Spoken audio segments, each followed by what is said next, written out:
Hello, I am your host, Tracy Otsuka. Thank you so much for joining me here for another episode of ADHD for Smartass Women.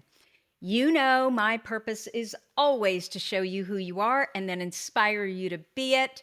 In the thousands of ADHD women that I've had the privilege of meeting, I have never met one that wasn't truly brilliant at something, not one. And so, of course, I am just delighted to introduce you to Shell Mendelson. For more than 35 years, Shell has been guiding adults and young adults with ADHD toward work that feels meaningful and sustainable. She's the author of Unlock Your Career Path, a book that's been praised for making career choices accessible and ADHD friendly. And she also built KidzArt, an international children's art franchise that continues to thrive today. What makes Shell especially compelling is her perspective.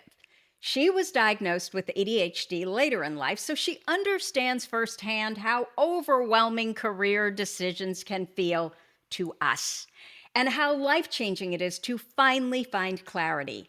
That lived experience, combined with her background as both a coach and entrepreneur, has helped her support hundreds of people in turning years of uncertainty into direction and confidence.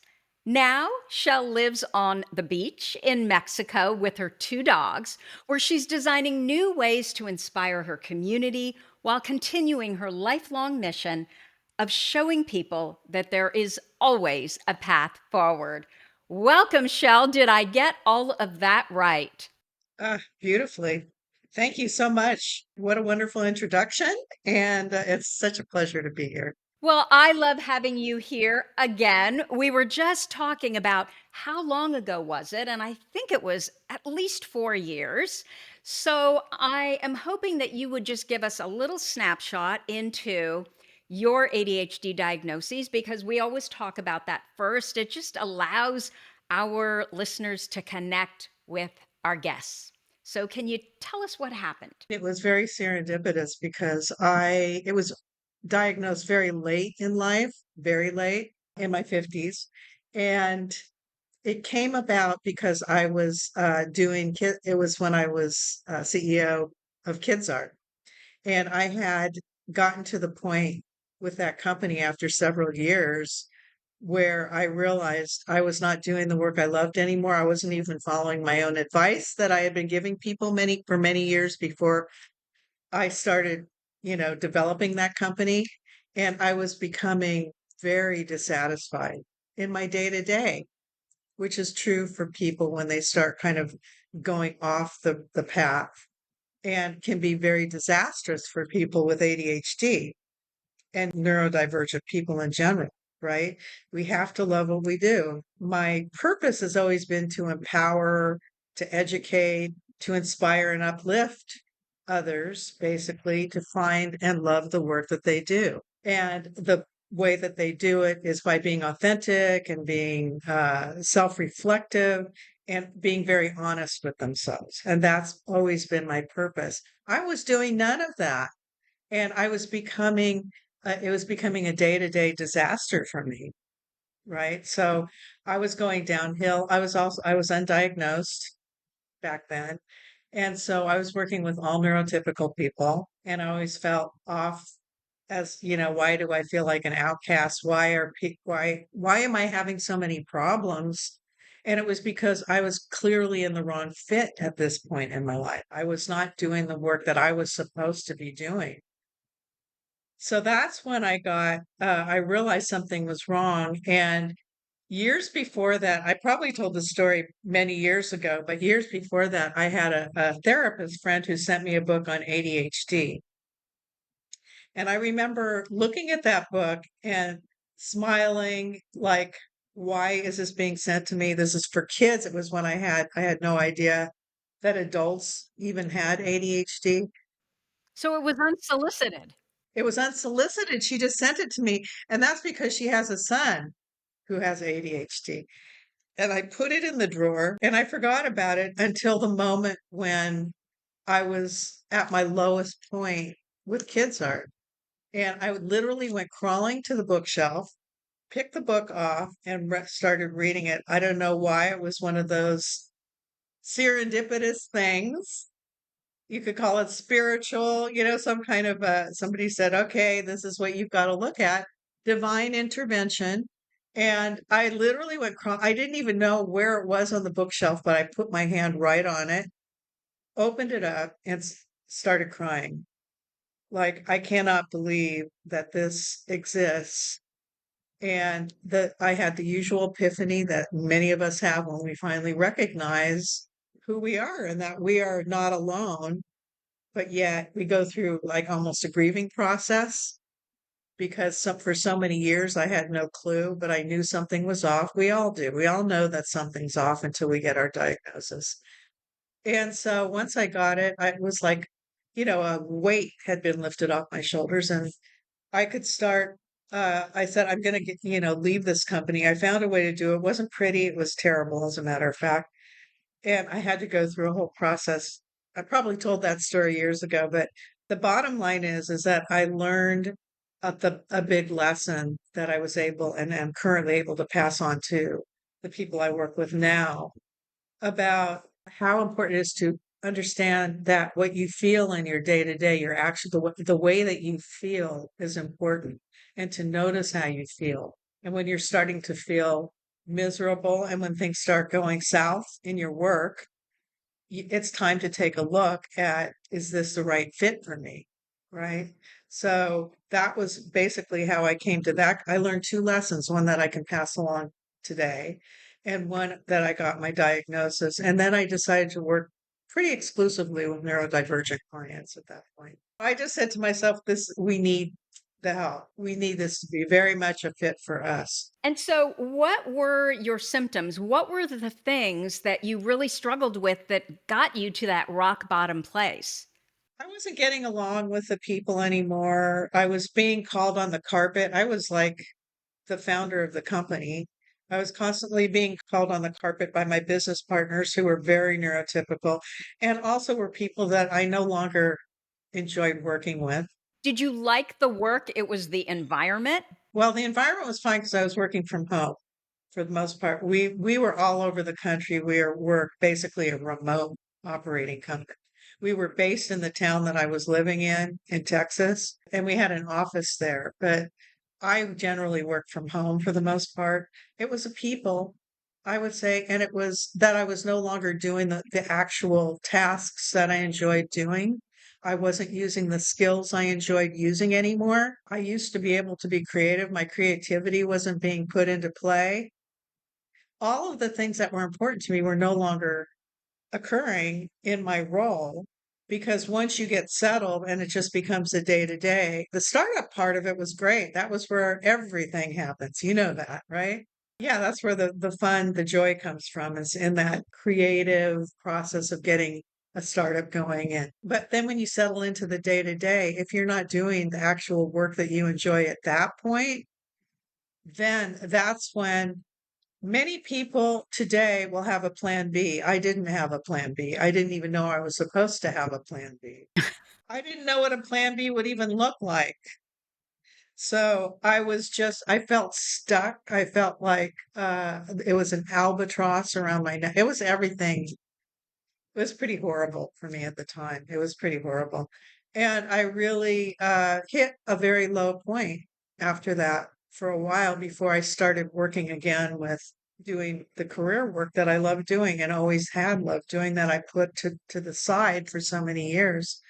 And when I started doing that again, it was like the sea parted, everything started happening and I was in control again with my life, with what I wanted to do. And I was, obviously the big epiphany of I'm not doing the work I love anymore. No wonder I'm miserable.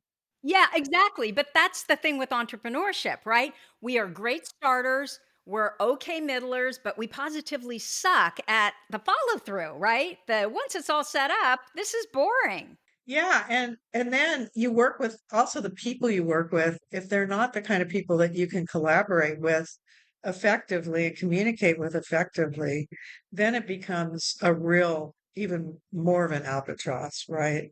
Because we're creative, we have creative ideas. It's a company like, well, let's maybe, and I knew I could see because we also have this kind of psychic-y thing going on that we can see, have this 360-degree perspective, the big picture perspective that our brains have.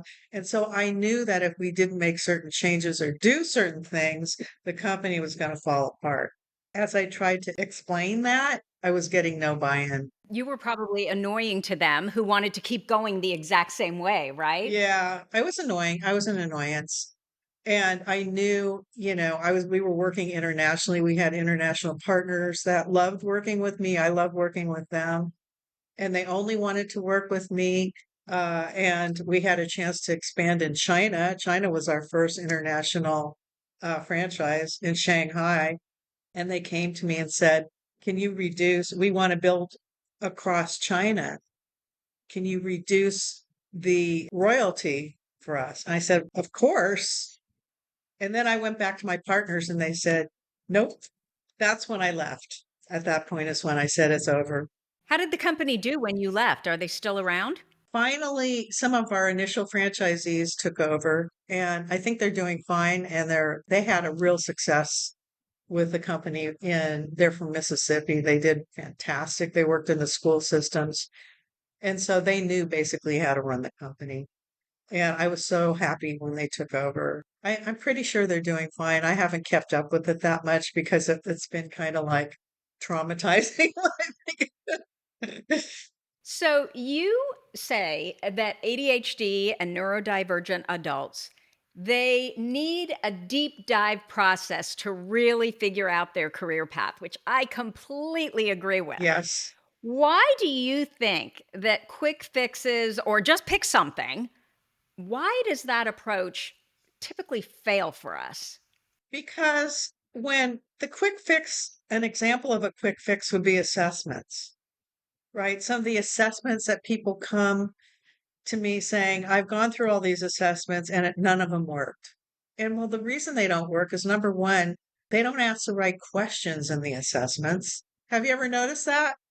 Like you're going, okay, I have to pick one of the lesser of two evils here instead of, yeah, asking the right question. And then they compare you to basically neurodivergent people who answered similarly to you. So that the overall perspective that they give in the assessment is not representative of who you are authentically and what is most important to you, what your actual must-haves are, right?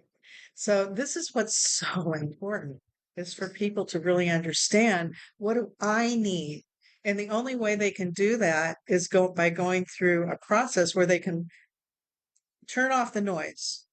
Turn off the noise of other people coming at them saying, you should try this, you should try that. Have you considered this? Have you considered that?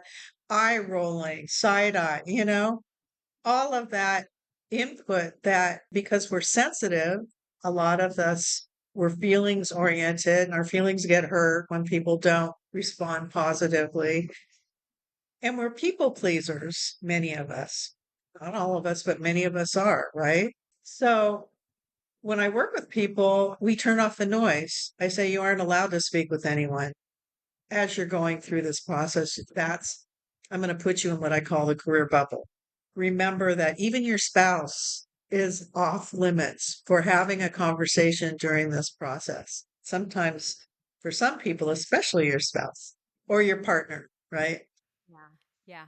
Because whatever you decide to do is going to impact them. And if they're not comfortable with that, that could impact your decision to do what is right for you. Right. So you really have to be completely selfish. I said, this is a time to be 100% self-centered, selfish.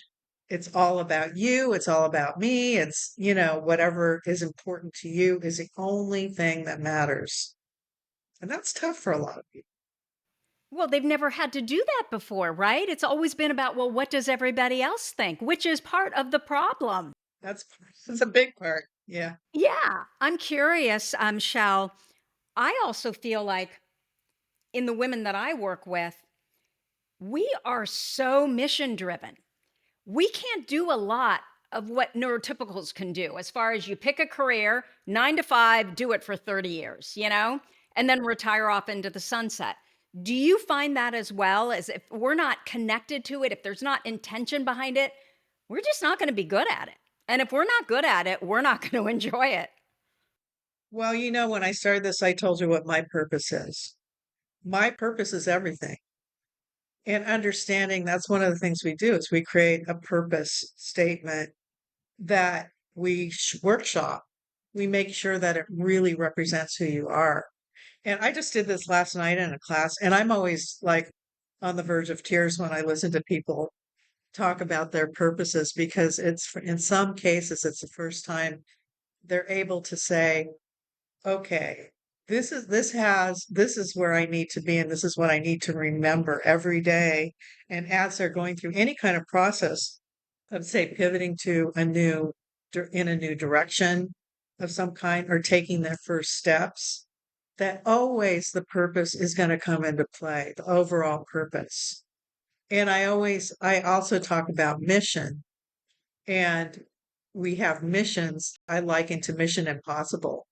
I don't know if you remember that, where the team gets together and there's a little tape that says, they describe the mission. Should you accept this mission, the tape will destroy and off you go, right? It has a beginning, a middle, and an end. So a mission and a purpose are different in that way. And that's something that is a revelation I had from being the founder of KidzArt because I realized that KidzArt to me was a mission. It was not my purpose. It was aligned. It's now the thing about mission is it's always got to be aligned in some way. So as I do my work, I'm identifying different missions for myself that align with my purpose. And currently mine is about kind of educating and illuminating the DEI issues that are going on now for people, or lack thereof, I should say, and the people being put on PIP programs, 50% of them that I have seen just in my practice. 50% of my clients have been put on PIP programs. Those are performance improvement programs. So we could get into that, but that's my current mission. So it has a beginning, a middle, and end, but I need to give voice to it because I haven't seen very many people actually speaking up about it. I think people are kind of fearful of speaking up about it. Exactly. Yeah, and so that's my mission. I've got to find a way to communicate the importance of really understanding the dynamics and seeing if I can impact employers and people to understand in some way who are going through them that there is a way out. And one of those is to define what you want. Absolutely.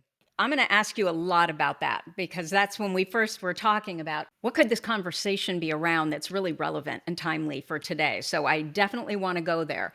But before we go there, I'd love to wrap up, this piece around figuring out their career path and why it's so important. So I want to know from you, what are some early signs that someone is in the wrong career environment? And I should say someone with an ADHD brain. People come to me for all kinds of reasons, and usually it's they've been job hopping, they've been trying to figure it out for years. Some people stay in the same job, are able to stay in the same job, but during that time, their confidence has been crushed, or their ability to really connect to their work. And when it hits, like with KidzArt, it's exciting at first, and then it was just a mission, maybe, to be doing that kind of work for a while. But then when it gets to the point where it's not working anymore, and at some point it just doesn't work, it's like you are, and it shows up in different ways. It shows up by being distracted every day. It shows up by missing deadlines, by feeling disconnected with the people that you're working with, having supervisors that don't understand you, and not being able to communicate what you want or need in the workplace. And just the work you're doing isn't satisfying anymore. It's just like not fun. And it has to have a degree of fulfillment. You have to feel joy in what you're doing to some extent. It doesn't have to be 20, or 8 or however many hours a day. It just needs to be a bigger portion of the day, something that you look forward to, something that you want to expand in and grow in. all of those things are important to feel on a daily basis. Like for me personally, I've been doing this for 35 years. One real career is being a career coach and counselor. And why? Because it gives me everything I need and I can grow and move and it's never boring. That's a big one. It's never boring. I can be very creative. I work with so many different types of people with so many different interests, and just the topic of careers is fascinating. Think about all the careers that are out there that people are doing. So I get to learn about different careers that I had never even imagined. So for me, I've been able to, you know, live that life, and that's a life I try and be a role model for other people to live in terms of doing the work that they love.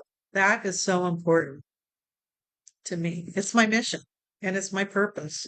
It really is. You can see people who are discontent in your day to day life when you walk into a store or when you're dealing with people on the phone who are working with you as even as professionals. You can hear in their voice when they're not satisfied with what they're doing. And I always want to say, I'm a career coach. I can help you. There was a lady at a grocery store that I said, "Are you okay?" I kept saying, "Are you okay?" And she goes, "What makes you say that?" And I said, "Well, your attitude basically is terrible." I mean, I just told her, I said, "You clearly don't like what you're doing." I don't do that very often. I mean, this is not the norm for me, but for this lady, she just was so miserable. And it made me feel bad about getting my groceries. And, so when a other person in their job or their work is impacting the people they're supposed to be serving, it's not a good thing. Well, and it's not good for her either, right? She's miserable. She's miserable, and I probably was a little harsh, but I think part of it was that it impacted me and my experience. And I always think of like, okay, well, you can handle it. But that interaction may be the one thing that makes a difference to whether someone, decides to, I don't know, stay on this earth or not. And that's the kind of stuff that really bothers me. I mean, you just don't know how negative attitude impacts other people. You never know. Exactly.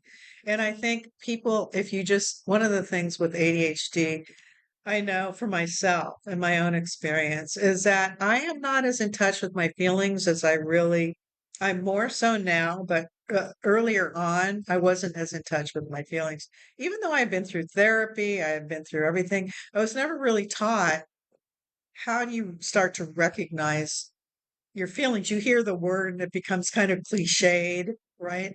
But the whole idea of really being connected to what you're feeling at any given moment, it's just something that we don't identify that much.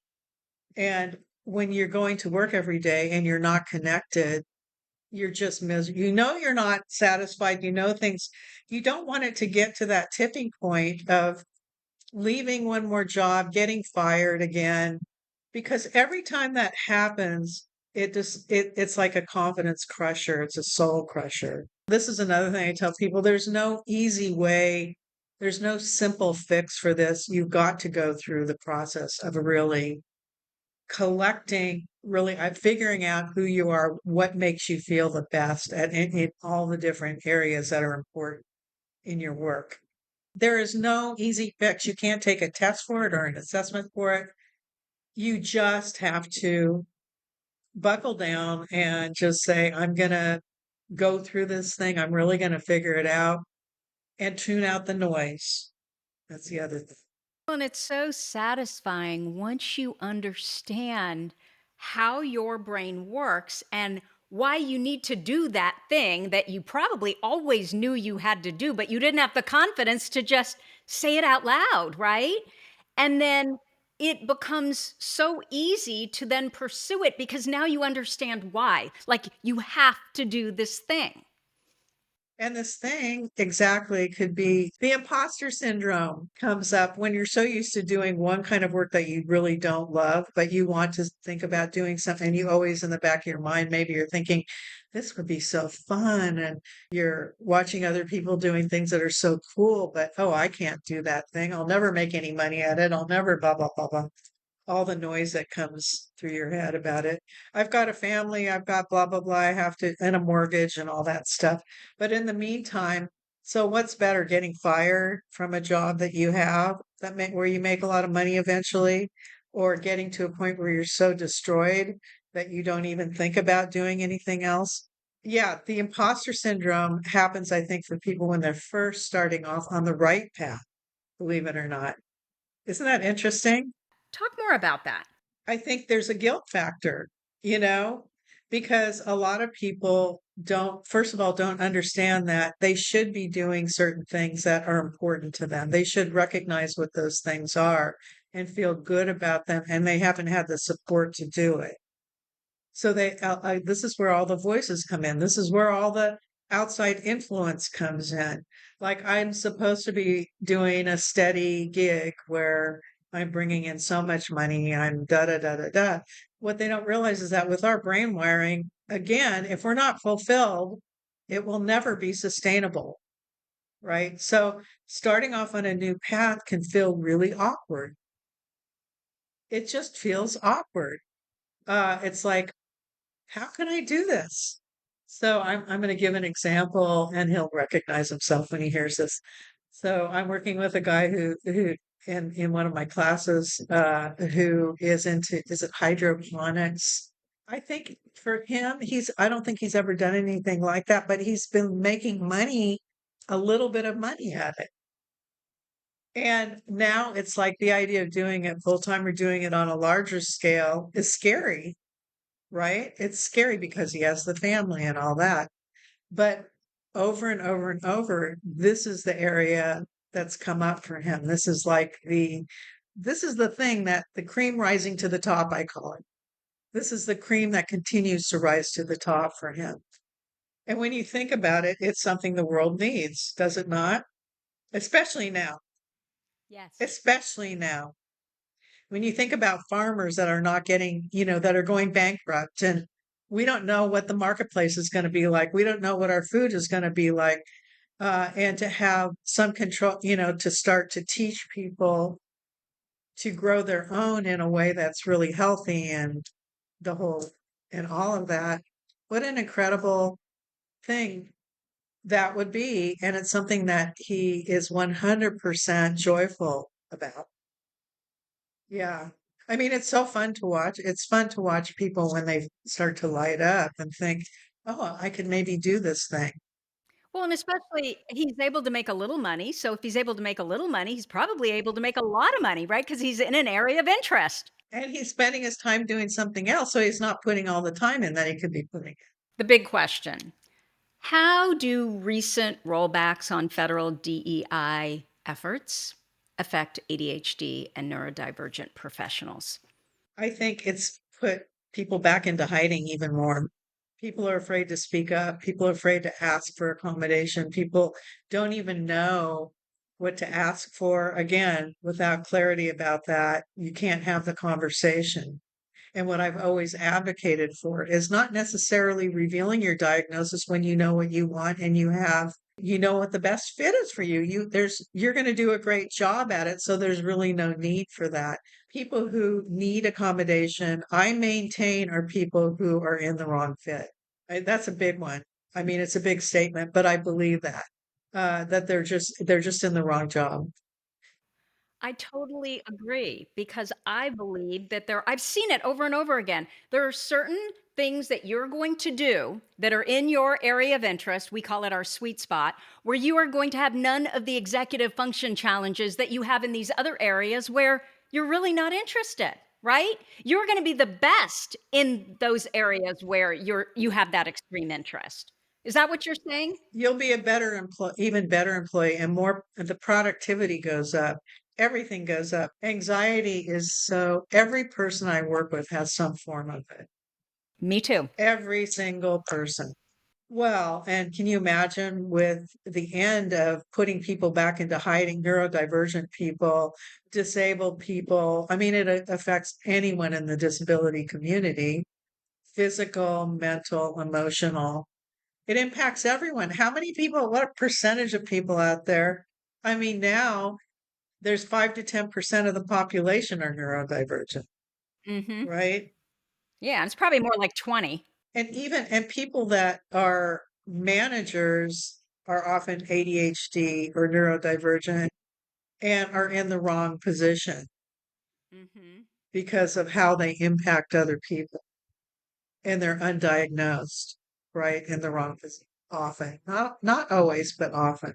I think the worst part of it is just not being able to talk about it, feeling like you're not being supported anymore, that there's no desire to support people. So more people end up on PIP programs, more people get fired, more people get displaced.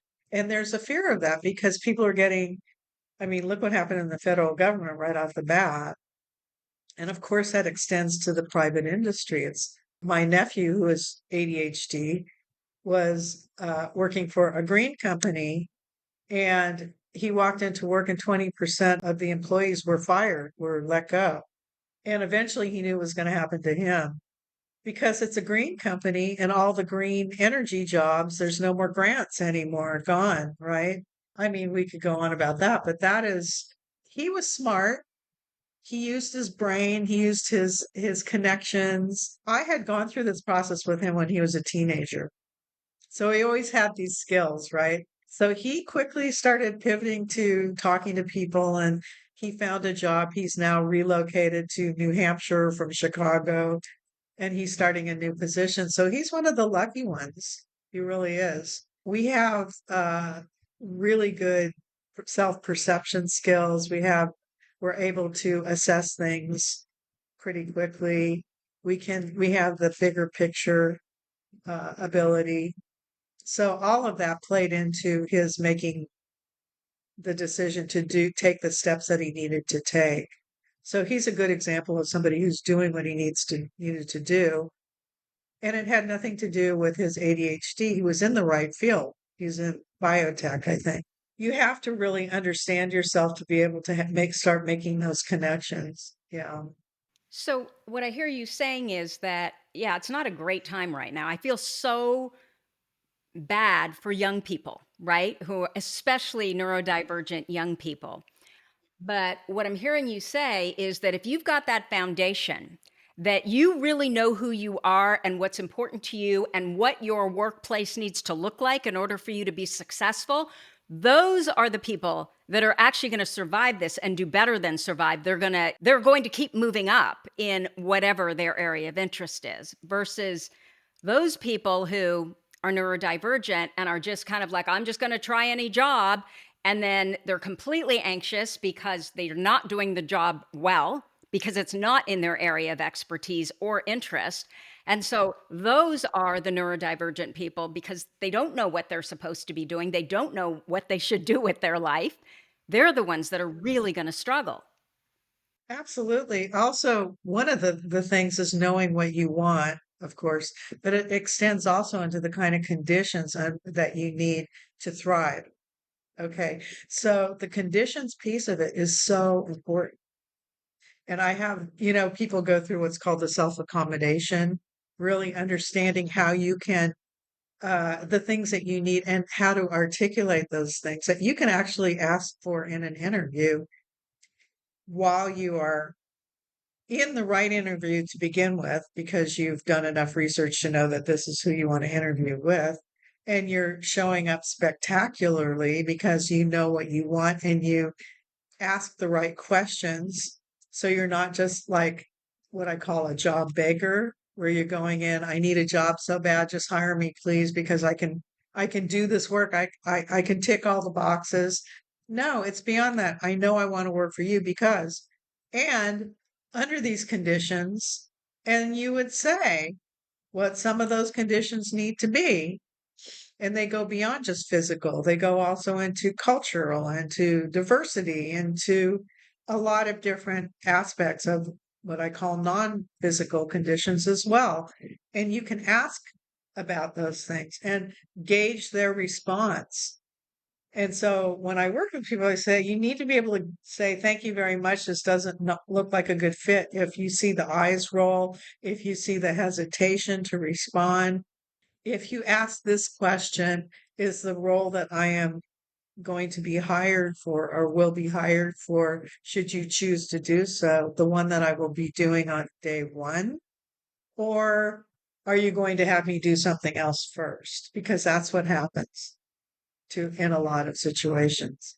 You're interviewing them as well as them interviewing you.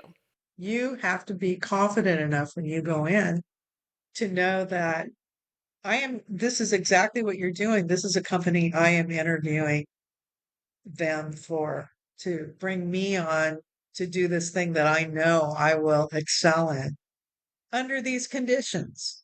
Okay, and so when you say under these conditions, give us some examples. For example, what does the physical layout of the company look like? Will I be working in a cubicle or will I have an office? Because I don't do well. I get distracted. There are too many distractions. I need to have a certain level of privacy so I can focus on my work. And when I do, I'm going to be the best there is. You can count on me. You can say all these wonderful things about yourself because you know it's true when you know what the conditions are that work best for you. Like if there's fluorescent lighting, if there's natural lighting, you need to get a sense of what that environment looks like and what it feels like. Is there music playing? Is it open? They have these open seating things. Some people thrive in that kind of environment and other people will not. So they need to I think it's a reasonable question to ask. So you need to ask something about the physical environment that you'll be working in. And if you have an office, are there windows in the office? If that's important to you, then you need to ask these questions. And it may be shocking to an employer to hear somebody ask these questions. I've talked to employers and they go, I please ask these questions. They want more people to know what they want and to be able to articulate what they want. It makes it easier for them to assess whether or not it's a good fit both ways.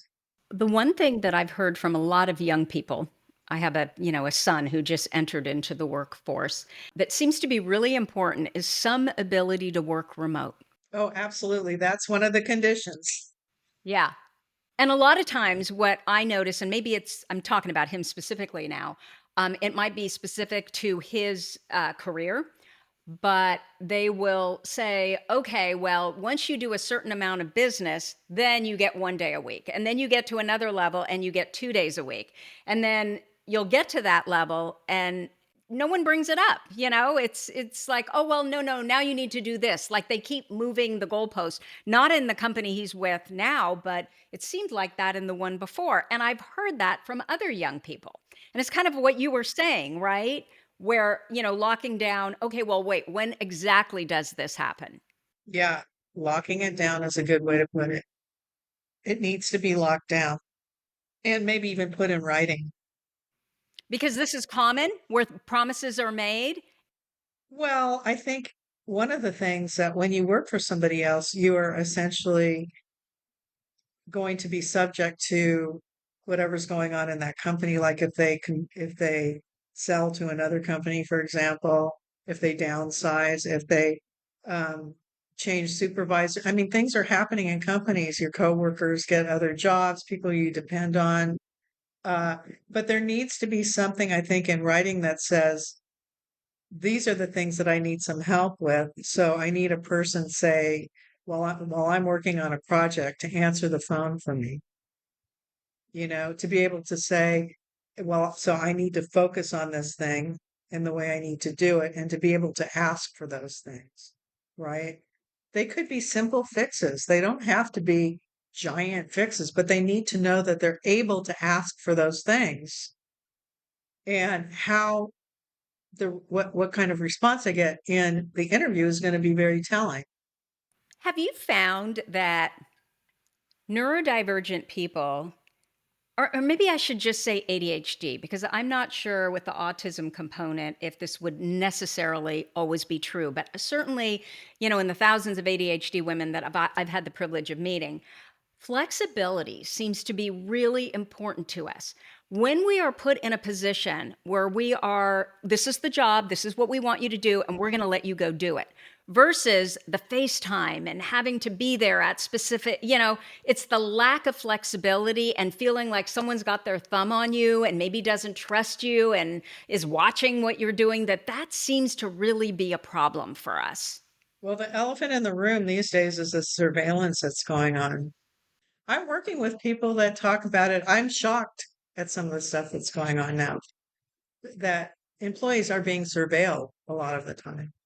And they've got these, somebody described, it was shocking to me. I was shocked too when I heard it.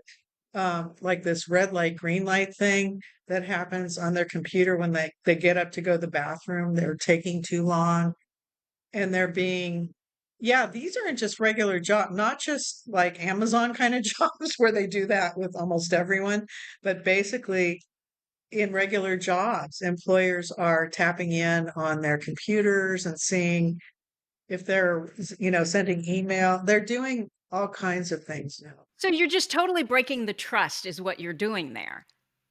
It's very difficult, I think, for especially with people with ADHD that have, that really need to have a certain level of independence. Yeah, it is breaking the trust, but this is what employers are doing a lot. Not every single one, but maybe it would be good to know what employers do that kind of thing and if you're okay with that, because some people would be okay with that and some people would clearly not be okay. Well, and Shell, what's so ridiculous about that to me is we know how our brains work, right? When we hyper focus, we lock in, and 5 hours can feel like 15 minutes. So who cares how long someone takes to go to the bathroom, or whether or not they're sending a personal email because they need that doctor's appointment or making that call, as long as you're getting the work done. And often we do the work better and faster anyway. Well, all of that is 100% true, Tracy, all of it. But that's not the world we're living in right now. That is terrifying. I can't even imagine working for a company like that. Well, many people are, and the people that come to me. In fact, I've got my entire class, each one of them were working with people with companies like that. Um, Does that tend to be more in tech, or is it specific industries, or do you think it's just kind of across the board? well, one person is in marketing. I think it's kind of across the board, tech and not just tech. No, it's in everything. Oh, that's so disheartening. It's scary in a lot of ways. I don't know why they need to have this when people are clearly not going to be doing their best work under those conditions. Why would they want to actually make it more difficult and challenging for people to get their work done or feel confident? Because when you're always, I mean, talk about anxiety levels. Why do you think there is so much anxiety? You're literally dysregulating your employee's nervous system, and then you wonder why they're not as creative, won't be as focused, won't, get the work done, right? Yeah. Yikes. Flexibility is a huge element condition that people need with ADHD. It's a big one. Very often doing the hybrid thing is really important. Some people just want to work from home, but sometimes working from home for a large company can have a lot of drawbacks as well. I've never had that experience. I have always worked from home, but I've always been able to uh, regulate myself and be able to do whatever I want, and uh, create the conditions that I need for myself, which you can do when you're at home. You can create those conditions, but how you are responded to by the company is a whole other thing. And the requirements they put on you is a whole other thing. I don't know if this is everybody. I don't even know if this is true. This might just be my dated view of things. But I remember when I was young, I worked as a lawyer. And so I worked around a lot of other lawyers. And this not only became work, but I also made a lot of really strong social, friendships. It was social. Connections, yeah. And that connection piece. And so I know for my son, my advice is always like he likes remote work.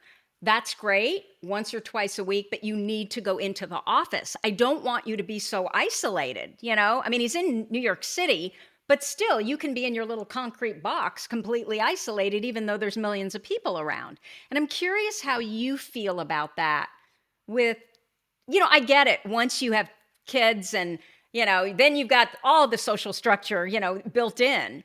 But for young people, just being by themselves with their computer day after day after day, is that part of, I wonder what's causing a lot of anxiety and depression. I think, yeah, the connection piece, even, people are inattentive, people are introverts, and they prefer to work on their own. But I do think just for your mental health overall, it's important to connect with people. I mean, I just think find other people that you're working with and have coffee with them or do something where you're connecting human to human physically in some way. Yeah, I think maybe get together after hours, even if you're working from home, make a date to with your coworkers. You've got to connect on that level. That is how people meet each other. That is how they create their social networks. I certainly did when I was a kid. When I just got out of school and I was working for a big corporate, corporations were run differently then. They were very connection oriented. They wanted you to connect. So they would make it very easy to do that. That's not happening anymore. You know, and I keep going back to my son. I'm sorry, but that's just kind of on my brain right now. He was in 2 companies. It was kind of like I was telling you, Shell, executive recruiting, but for doctors, scientists, and lawyers in regulatory affairs. And the first company he was at, well, he ended up within a couple months moving to the second company. And the second company, I think he goes remote 1 day a week, and they won some award, like one of the top 10 best places to work in New York City. And they walk their talk, and they do exactly what you're saying is they make sure that everybody does get together. So they have, all these kinds of events and challenges, and he's going to the Dominican Republic, I think next week. And they do like after hours kind of social stuff. They bring lunch in. So they really make an effort, even though not everybody is in the office all the time. They really make an effort to build that community within the company. But my sense is they won one of the best places to work in New York City. They're probably unique. Probably a lot of companies do not do this. They are unique. And too bad other companies don't take a lesson because that's exactly the way companies need to be to really, I think, not just be the best company to work for, but to produce the best products and services. And to make if they want to be profitable, if they just treat people like cattle and hire and fire them at a whim and don't treat them as human beings with souls, how is that going to work out in the long run? And I know there's always that little creepy thing of AI coming into it. I was just going to ask you about AI. I will tell you personally, AI is literally one of the best things that happened for my brain. Just because I struggle to order things. So I have all these thoughts, and it's very hard for me to kind of put them in an order that would make sense to another brain besides my own. So it has been so helpful with just processing and writing and just communicating, where just give me the draft and then I will make it beautiful. I am curious, though, what your experience has been with AI and neurodivergence and friend, foe. What do you think? For me, I use it the same way you do to help organize my thoughts and sometimes to clean up my language a little bit To start, right? To start. to start. And it does give me, uh, because it researches everything, so it saves a lot of time on doing a lot of research. We use it in the work. I've almost replaced the resources I've had people use with AI to help them uh, figure out different types of work they can do within their interests, right? Because it's been very helpful for that. But I think as far as taking over other jobs, that's the key. So it's going to become more and more. It's going to destroy jobs if it hasn't already. It's destroyed jobs, especially when you think about manufacturing and things like that. You always have to stay relevant. And that's one of the things, that's one of the reasons people need to be doing this self reflective process so they can become unique again, become uniquely themselves and not be just try and fit in with the mold. You've got to be able to stand out a little bit and have ways that you can create opportunities for yourself, right? You have to know yourself enough to be able to see what some of the possibilities are that will make you personally relevant. And I don't know what AI is going to look like in the future. It's getting scarier because it is becoming uh, so easy to substitute human beings in the work that they're doing. So I think it's really going to be important to have like a side kind of thing that you really enjoy doing in some way that is uniquely you. Staying unique is where it's really going to be, and that means tapping into who you are, what you want, and what you enjoy, and that's going to keep you more in tune with, and I think less susceptible to the AI than other people might be. That's exactly what I was just gonna offer. The way our brains work, typically the kind of stuff that AI does is what we're not that great at anyway. So it gives us the benefits, right, of organizing and, getting all the facts together, and then we use our creativity and we make it unique, which is what AI can't do, right? And AI also can't do the soft skills. So I'm curious because that's kind of what I was thinking that, well, if used correctly, actually, I think AI may be a benefit to neurodivergent people. I think a lot of neurodivergent people use AI now. I do. But even in careers, like what they're going to eliminate versus, do you feel that way too? That's what we use it for. Yeah, we do use it now for that. Um, and it becomes like an instant kind of research tool, and it gives you such meaty information that that's what you would spend your time doing rather than trying to figure all this stuff out and getting overwhelmed with, like, I use Occupational Outlook Handbook and ONET. Those were my standard go-tos. I've almost said no, don't even bother with those anymore because you can ask very specific questions and get real time, real world answers in your area, in your where you're located, where your associations and organizations you want to contact, all of that at the snap of a finger, and then spend your time actually contacting those places and doing something more in line with not spending all your time researching, but just figuring it out whether or not this is the right step for you to take or the right field or the right organization. And AI actually can help with that. And yeah, absolutely. I just want to make sure that people understand that when they what they're going into, what the possibility of their position being overtaken by AI is. And, I think that would be a good question to ask. Can this be automated?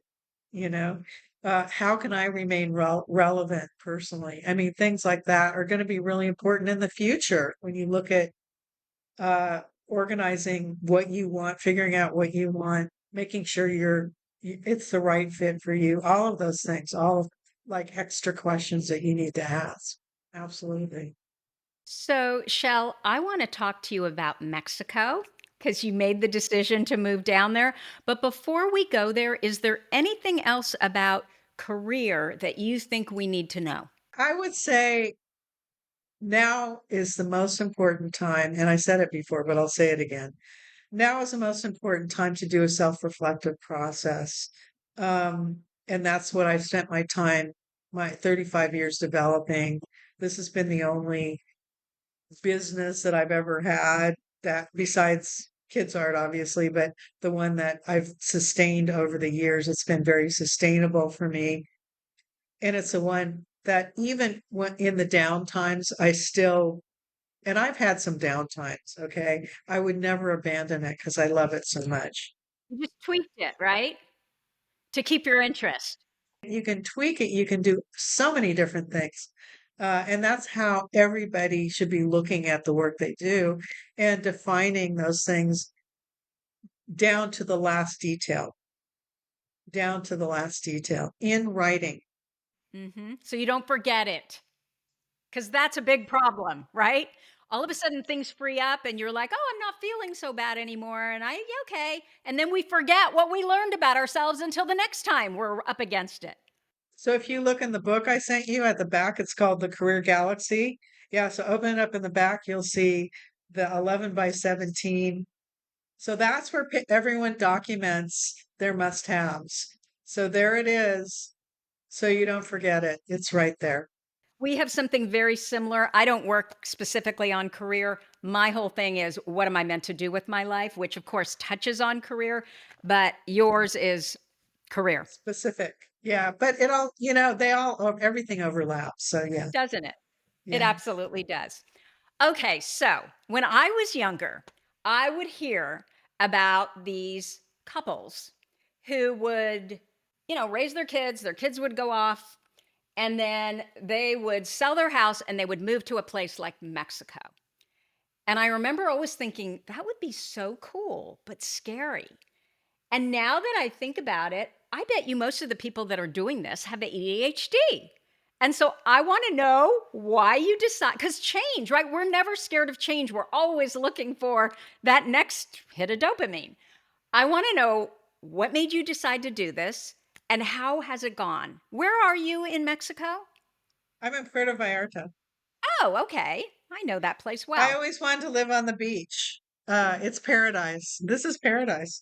And I live in a community where you walk out your door and within a block there's like five restaurants, coffee houses, music, everything you could imagine. It's just so amazing. It really is. I mean, I always would have to go and get in a car to go anywhere, but now Were you in Texas before? I was in San Antonio. Yeah. You were in San Antonio. Okay, so what was the first inkling that why don't we do this? Well, one of the things was I had a client, I do the Zoom class, and I had a client who she would get on Zoom and I'd see this incredible background. And I had been to Puerto Vallarta years before and oh, never forgot it. But it was so remote back in the olden days before they built it up. It's like a whole different place now. But I said, "Where are you?" And she goes, "Puerto Vallarta." And I was just mesmerized, and I couldn't get out of it. That was the first thing. I couldn't get it out of my head. This was how long ago? Probably 2 to 3 years ago. Oh my gosh, you moved back quickly? No, no, it took a while. I've only been here actually now for a couple of months. No, but that's what I mean, that it's only took 2 to 3 years to uproot everything and you are now living in your new place. Well, I'm in a rented apartment, but yeah, I've got a year's lease and I still my place is for sale. Okay, so you put your house on the market and then you left. And then I left. But and the decision to actually uproot was much quicker than all of that. I took a trip down here in March just to see if I wanted to, what the possibilities were, and to talk to some people who were immigrants, from the US. Uh, I met up with my client, obviously, who she and I hung out and had a great, we went to all these. She said, I never get to see any of this stuff until people come from the United States. You know how it is. You become a tourist with the person that's visiting, right? So that's what we did, all these crazy things. But she introduced me to a couple of other people, another person from LA, and I met other people from the US who had moved down here. So I just got a better sense of what it was like for them. And there was always a I'm never going back factor. That was the thing that did it for me. Um, I mean, it was scary because it's a whole new country, right? I don't speak I'm not fluent in Spanish. I decided I'm going to obviously have to learn Spanish. You've got to take classes. And every time I interact with anybody, I try and drop some of my high school Spanish. But I see it's very important if you want to, because the local people here are so beautiful. The culture is so beautiful. Everybody it's just a heart. There's a heart and soul element to it that I was missing. I was missing. And even before, things started kind of shifting in the US, it was starting to feel, I just always felt disconnected. I never felt like I really wanted to do all this stuff in Santa, get to know people. That's just me because I'm an introvert, right? So I'm not one of these people that, I'm going to go out to the clubs or, find different ways to meet people. It's just not natural for me to do that. I have family that my family's there. I've got grandkids, so I will be going back, obviously, to see them. What did they say when you said, "This is what we're gonna do"? I think they know me pretty well, and I know that it was hard, but I know they were supportive. My son, I have one son, right? And it was hard for him, but he understood. He knows me and knew that this would be a better option for me. I get emotional thinking about he took me to the airport. It was very difficult, but it's still something I don't regret at all. I mean, even I thought I would want to go running back right away. But the more I'm here, and it took a while because I got sick. I actually got COVID down here. I'd never had COVID in my life, and I got it down here. It wasn't bad because, I think my immune system's pretty good, but it just made me tired, did all the stuff that COVID will do to people. And it took a while to sort of get my energy back, but I'm feeling great now. And I've made some really good, a couple of really good friends. The weather is pretty hot, so you're not getting out very much because it can creep up on you. Dehydration can creep up on you pretty quickly. But my dogs love it.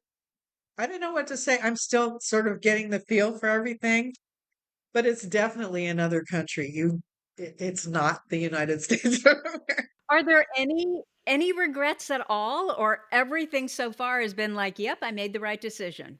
I think when I look at whether or not it's the right decision, I think more holistically about it than I do just incrementally. Like, yeah, it was easier to get stuff on Amazon. They have Amazon here, but I haven't used it at all. He doesn't need any more of our money. He doesn't need any more. They have great delivery services here, so you really don't. And you can order stuff. I'm still getting used to some of to going to the grocery stores and everything being in Spanish. So I've been ordering stuff online, but they deliver like that. so, so it's been actually easier to get things here and they don't charge as much. So some of the basic utilities are cheaper, Wi-Fi is cheaper. Um, the rents are cheaper basically. Puerto Vallarta is getting expensive because there's a lot of people from Canada and the US who are building here, building condos and buying up all the real, it's becoming gentrified here as well. I'm looking out for that. I'm kind of monitoring it, but it's still, overall, I would say it's more affordable in many ways, but you could still spend a lot of money. Some things are very equivalent to the US here, so you have to be careful. But it's just that I think you can find more ways to save money here. If you have to, Is your plan to buy something there? I haven't decided. I probably won't decide for a year or something like that. I need to find out more about what it's like to purchase real estate because, of course, they want you to buy. Uh, and prices are going up, so I don't know. It just depends on if I sell my condo. It's still the real estate market basically tanked when I left. It tanked in San Antonio and nothing was moving at all. So I don't know it's how long it's going to take to sell it, but I think when I do sell it, I may consider investing in some way, doing some local investments. Yeah, that's kind of what I'm thinking of more as investing in the community and becoming part of the community, helping the community because you want to be part of it instead of just somebody taking. I don't want to be that. Gentrified high rise where you're never down with the people. So, two questions I have for you. So, you had COVID. What was your experience with healthcare? The healthcare here is amazing. Um, so I went to the doctor before I got diagnosed. So the clinics, there quite a few of them, you can walk into the clinic and it's on donation. The doctor is there, it's a donation because they're connected to the pharmacies, right? So she diagnosed me. I didn't need, she said, you don't need to get the test. I know the symptom, she said, you have it. So she wrote me a prescription. But you know that you need to rest. There's not any medicine you can take. We all know that, right? So she gave me something I think for to bring the fever down a little bit. And the whole thing cost me about $15. Oh my gosh. Okay. And then the second thing, which I'm sure everybody asks you, what about crime? I feel safer here than I've ever felt. Like you can walk around. I take my dogs out pitch dark and I feel completely safe here. And I don't know why. It's just this feeling you have, you just feel safe. And there's petty, I think you have to watch your purse and everything. There's definitely petty crime. But I think you don't have to worry about getting attacked or getting uh, randomly something happening. Uh, it's, it's not perfect, I don't think it's perfect, but I think this Puerto Vallarta, I think, is the fourth safest city in Mexico. That's what it's been. And I do think cartels are here. Believe it or not, That's what I'd be more worried about, getting in the middle of that. the only reason you would get in the middle of it is if you're part of it. So actually, they keep it safe because they are not going to make a city or make a place unsafe for their relatives and their families and things like that. They are the ones that actually keep it safe. That's my feeling. That's my guess. I don't know. But it's not a problem here. I feel very safe here. I love that. And thank you for sharing your experience. It is something I have always thought of since I was a little kid. Um, and it may be something that ultimately we do. I'm certainly going to get out of this area. I just feel like this was I live in the country, great place to raise kids, but way too much upkeep certain times of the year. And what is the point of all this for, my husband, our dogs, and me? This is, I would say, if you have a chance the reason I picked Mexico is because I could go back and see my family a lot. It's a lot. And that's why a lot of people choose Mexico. But Mexico has, what people don't realize is that it's as varied as the United States in terms of different regions and different experiences and different cultures, even. And there's so much to see here. There's so much to explore. Beautiful cities, gorgeous cities. Fresh fruits and vegetables. I mean, seriously. And fish here. I mean, unbelievable food experiences and everything here. It's just different, and it's got more of a heart. It's got the heart. Well, culture, right?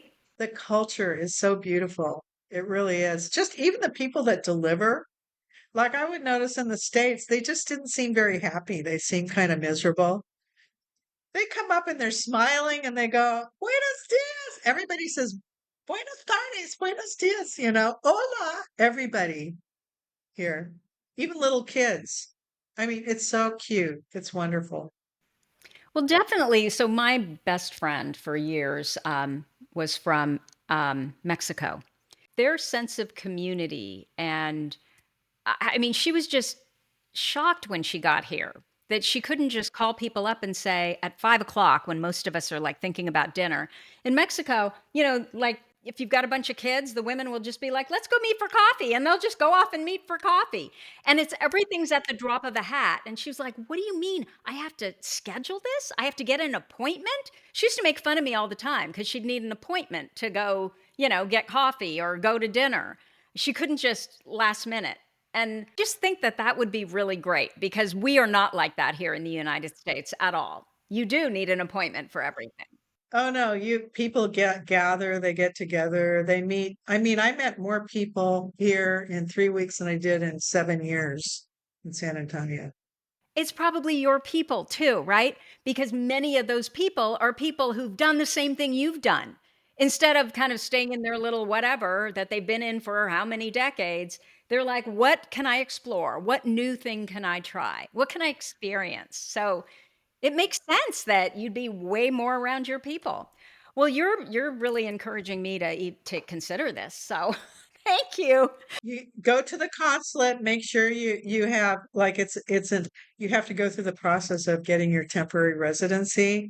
So I'm not going to underplay that. You really definitely that takes a little bit of planning. But I would say if you're interested, I'll give you the name of a person who's a facilitator. Get a facilitator. They make everything so much easier. Absolutely. Okay. So I'm going to get that facilitator information. A couple things as we wrap up. Let's do a lightning round. What is your favorite ADHD hack? How about my life? My life is a hack. Just getting up in the morning. Okay, but what do you do that helps with that? I think basically having a little bit of a routine, but not scheduling everything. I need wide bursts. I need a lot of time in between things. So I don't schedule things really close together. I would say that would be my hack. I like to have time to have some coffee, just I need to unwind. That's just me. Okay. What's the last thing you lost? A cup that I really love coming here. Yeah, there are a few things in moving that I kind of because I tried to take the things that were really important to me, and a couple of them were lost here. Yeah. Hopefully you'll find another cup that you really love because I know what that feels like. Cups, they're very important. Yeah, and we are creatures of specificity. I've had this cup for 15 years, 15 years, and I dropped it. I don't know if you can see the crack here, but I dropped it here. And I got some glue and it's kind of pieced together. I refuse to give this up. I don't care how many times it's cracked. Oh, But I've had this is like my favorite cup right here. So one system that you'll never give up.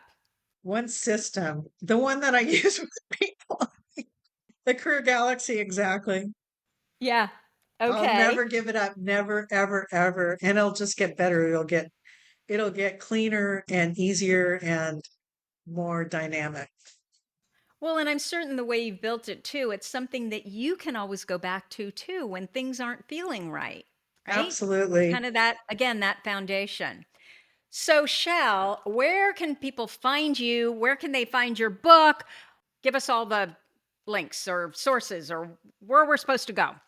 Two ways to find the book, unlockyourcareerpath.com. And I am kind of asking people to, because I've made the download, the fillable ebook very affordable. And it's more updated than the spiral bound. Because you know how you have to do the reprinting for the spiral bound? The spiral bound is available on Amazon. And you can find it. You just plug my name in, Shell Mendelson. You don't have to put the whole name of it in, just put my name in and it should come up.